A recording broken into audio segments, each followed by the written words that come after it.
ನಿವೃತ್ತ ನ್ಯಾಯಮೂರ್ತಿ ನಾಗಮೋಹನ್ ದಾಸರವರು ಒಳ ಮೀಸಲಾತಿ ಸಂಬಂಧವಾಗಿ ಒಂದು ಆಯೋಗದ ರಚನೆ ಮಾಡಿ ಸರ್ಕಾರ ಅದು ವರದಿ ಕೊಟ್ಟಿದ್ದಾರೆ. ಆ ವರದಿ ಹೇಗಿದೆಯಪ್ಪ ಅಂದರೆ, ಒಲೆಮಾದಿಗರ ಮನಸ್ಸುಗಳಲ್ಲಿ ಬೆಂಕಿ ಇಟ್ಟಂತಹ ಒಳ ಮೀಸಲಾತಿ ನಾಗಮೋಹನ್ ದಾಸ್ ಅವರ ಆಯೋಗದ ವರದಿ ಆಗಿದೆ. ಇದು ಒಲೆಮಾದಿಗರ ಮನಸ್ಸುಗಳಲ್ಲಿ ಬೆಂಕಿ ಹಚ್ಚುವಂಥ ಕೆಲಸ ನಿವೃತ್ತ ನ್ಯಾಯಮೂರ್ತಿ ನಾಗಮೋಹನ್ ದಾಸರವರ ಕಡೆಯಿಂದ ಇದು ಆಗಿದೆ.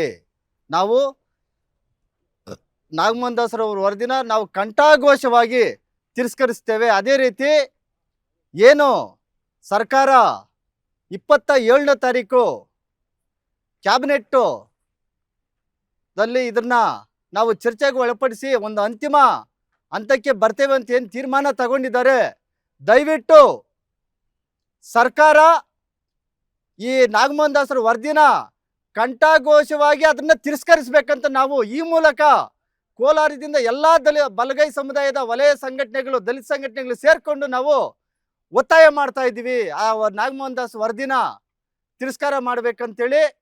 ಏನು ಇಂದಿನಿಂದ ಒಳ ಮೀಸಲಾತಿ ಹೋರಾಟ ನಡೆದಂಥ ಸಂದರ್ಭಗಳಲ್ಲಿ ವಲಯರು ಸಹ ಒಳ ಮೀಸಲಾತಿ ಜಾರಿ ಆಗಬೇಕು ಅಂತೇಳಿ ನಾವು ಕೂಡ ಹೋರಾಟಗಳಲ್ಲಿ ಪಾಲ್ಗೊಂಡಿದ್ದ ನಿದರ್ಶನಗಳಿವೆ.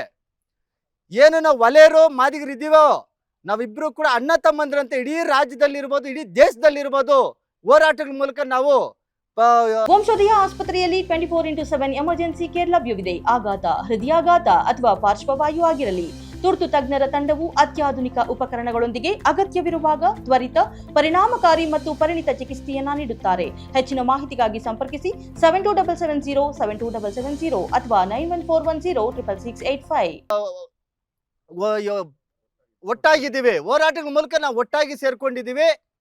ಏನು ಒಲೆಮಾದಿಗರು ಈ ವರಿಷ್ಠ ಜಾತಿಗಳಲ್ಲಿ ಅಸ್ಪೃಶ್ಯರಿದ್ರೆ, ವಲಯರು ಮತ್ತು ಮಾದಿಗರು ಎರಡೇ ಜಾತಿ ಅಸ್ಪೃಶ್ಯರಾಗಿರ್ತಾರೆ.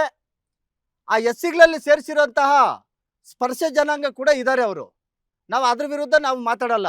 ನಾವೇನು ಅಸ್ಪೃಶ್ಯ ಜನಾಂಗ ಇದ್ದೀರೋ ವಲಯರು ಮತ್ತು ಮಾದಿಗರು, ಒಳ ಮೀಸಲಾತಿನಲ್ಲಿ ನಾವು ವಲಯರು ಜಾಸ್ತಿ ಸಂಖ್ಯೆಯಲ್ಲಿ ಇದ್ರೂ ಸಹಿತ ನಾಗಮೋಹನ್ ದಾಸರವರು ಅದು ಯಾವ ರೀತಿ ಅದನ್ನ ವರದಿ ತಯಾರು ಮಾಡಿದ್ರೆ ಗೊತ್ತಿಲ್ಲ. ತಮ್ಮ ಮುಂದೆ ನಾನು ಒಂದು ಉದಾಹರಣೆ ಇಡ್ತೀನಿ. ನಾನು ವಲಯ ಜಾತಿಗೆ ಸೇರಿದವನು.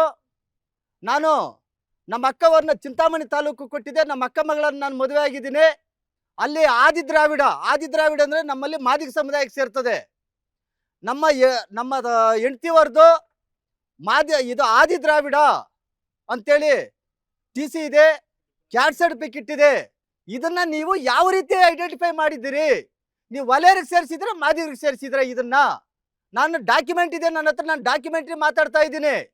ನನ್ನ ಹೆಂಡ್ತಿದಿರ್ಬೋದು, ನಮ್ಮ ಕುಟುಂಬದವ್ರದ್ದಿರ್ಬೋದು, ಅಲ್ಲಿ ಆದಿ ದ್ರಾವಿಡ ಅಂತ ಇದೆ ಸರ್ಟಿಫಿಕೇಟ್. ನೀವು ಇದನ್ನು ವಲಯರಕ್ಕೆ ಹಾಕಿದ್ರೆ, ಮಾದಿಗರಕ್ಕೆ ಹಾಕಿದ್ದೀರಾ?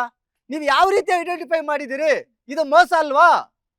ನಮ್ಮ ಅಸ್ಪೃಶ್ಯ ಜಾತಿಗಳಲ್ಲೇ ನೀವು ಮನಸ್ಸುಗಳಿಗೆ ಬೆಂಕಿ ಇಟ್ಟು ನಮ್ಮನ್ನೇ ಒಡೆಯಂತ ಕೆಲಸ ನೀವು ಮಾಡಿದ್ದೀರಲ್ಲ. ಅದು ನೀವು ಈ ಕೋಲಾರ ಜಿಲ್ಲೆಯವರಾಗಿ, ಈ ಕೋಲಾರ ಜಿಲ್ಲೆಯಲ್ಲಿ ಅತಿ ಹೆಚ್ಚು ಬಲಗೈ ಸಮುದಾಯದವರು ಇದ್ದಾರೆ. ನೀವು ಅದನ್ನು ಗುರುತಿಸಿದ್ದೀರಾ? ನೀವು ಯಾವ ನ್ಯಾಯಮೂರ್ತಿಯನ್ನು ನಾವು ಒಪ್ಕೊಳ್ಳೋದು? ನಾವು ಒಪ್ಕೊಳ್ಳೋಕೆ ಸಾಧ್ಯನೇ ಆಗ್ತಾ ಇಲ್ಲಲ್ಲ. ನಮ್ಮ ಮನಸ್ಸುಗಳಿಗೆ ಬೆಂಕಿ ಹಚ್ಚಿಬಿಟ್ಟಿದ್ದೀರಲ್ಲ. ಆದ್ದರಿಂದ ನೀವು ಸರ್ಕಾರ ಏನಿದೆಯೋ ದಲಿತರ ಪರ ಸರ್ಕಾರ ಅಂತ ಸಿದ್ದರಾಮಯ್ಯನವರು ಹೇಳ್ತಾ ಇದ್ದಾರೆ, ಸರ್ಕಾರನೇ ಹೇಳ್ತಾ ಇದೆ. ನಾವು ಕೂಡ ಅತಿ ಹೆಚ್ಚು ಮತಗಳನ್ನ ಕಾಂಗ್ರೆಸ್ ಸರ್ಕಾರಕ್ಕೆ ಕೊಟ್ಟಿದ್ದೀವಿ. ನಮ್ಮ ಮೇಲೆ ನಿಮಗೆ ವಿಶ್ವಾಸ ಇದೆ, ನಮ್ಮ ಮೇಲೆ ಇದ್ದಿದ್ರೆ ನೀವು ಕೂಡಲೇ ನಾಗಮೋಹನ್ ದಾಸ್ ವರದಿನ ನೀವು ತಿರಸ್ಕರಿಸಬೇಕು. ಅದು ಅವೈಜ್ಞಾನಿಕ ವರದಿ, ಕೂಡಲೇ ಗಂಟಾಘೋಷವಾಗಿ ತಿರಸ್ಕರಿಸಬೇಕು. ಯಾವುದೇ ಕಾರಣಕ್ಕೂ ಅದನ್ನ ಜಾರಿ ಮಾಡಬಾರ್ದು ಅಂತ ನಾವು ಎಲ್ಲರ ಪರವಾಗಿ ಕೋಲಾರ ಜಿಲ್ಲೆಯಿಂದ ಏನು ನಾವು 25ನೇ ತಾರೀಕು ಬೆಂಗಳೂರಿನಲ್ಲಿ ಫ್ರೀಡಂ ಪಾರ್ಕ್ನಲ್ಲಿ ಏನು ಜ್ಞಾನಪ್ರಕಾಶ್ ಸ್ವಾಮೀಜಿರವರ ನೇತೃತ್ವದಲ್ಲಿ ಹಾಗೂ ರಾಜ್ಯದ ಹಲವಾರು ವಲಯ ಮುಖಂಡರ ನೇತೃತ್ವದಲ್ಲಿ ಬೃಹತ್ ಮಟ್ಟದ ಹೋರಾಟವನ್ನು ಹಮ್ಮಿಕೊಂಡಿದ್ದೀರಿ. ನಾವು ಕೋಲಾರ ಜಿಲ್ಲೆಯಿಂದ ಒಳ ಮೀಸಲಾತಿಯ ನಾಗಮೋಹನ್ ದಾಸ್ ವಿರುದ್ಧವಾಗಿ ನಾವು ಕೋಲಾರದಿಂದಲೂ ಸಹ ಸಾವಿರಾರು ಸಂಖ್ಯೆಯಲ್ಲಿ ಭಾಗವಹಿಸಿ, ರಾಜ್ಯಾದ್ಯಂತ ಸಾವಿರಾರು ಸಂಖ್ಯೆಯಲ್ಲಿ ಅಲ್ಲಿ ಭಾಗವಹಿಸಿ, ಬೆಂಗಳೂರಿನ ರಾಜಧಾನಿ ಫ್ರೀಡಂ ಪಾರ್ಕ್ನಲ್ಲಿ ಲಕ್ಷಾಂತರ ಜನಗಟ್ಟಲೆ ಸೇರಿ ಅದರ ನಾಗಮೋಹನ್ ದಾಸರವರ ವರದಿ ವಿರುದ್ಧ ಬೃಹತ್ ಹೋರಾಟವನ್ನ ಹಮ್ಮಿಕೊಂಡಿದ್ದೇವೆ. ಅದರಿಂದ ಕೋಲಾರ ಜಿಲ್ಲೆಯ ಎಲ್ಲಾ ನಮ್ಮ ಸಮಸ್ತ ಬಲಗೈ ಸಮುದಾಯದ ಅಂದ್ರೆ ವಲಯ ಸಮುದಾಯದವರು ಅತಿ ಹೆಚ್ಚಿನ ಸಂಖ್ಯೆಯಲ್ಲಿ ಭಾಗವಹಿಸಬೇಕಂತೇಳಿ ತಮ್ಮ ಮೂಲಕ ನಾನು ಸಮುದಾಯದ ಪರವಾಗಿ ಕೇಳ್ತಾ ಇದ್ದೀನಿ ಸರ್.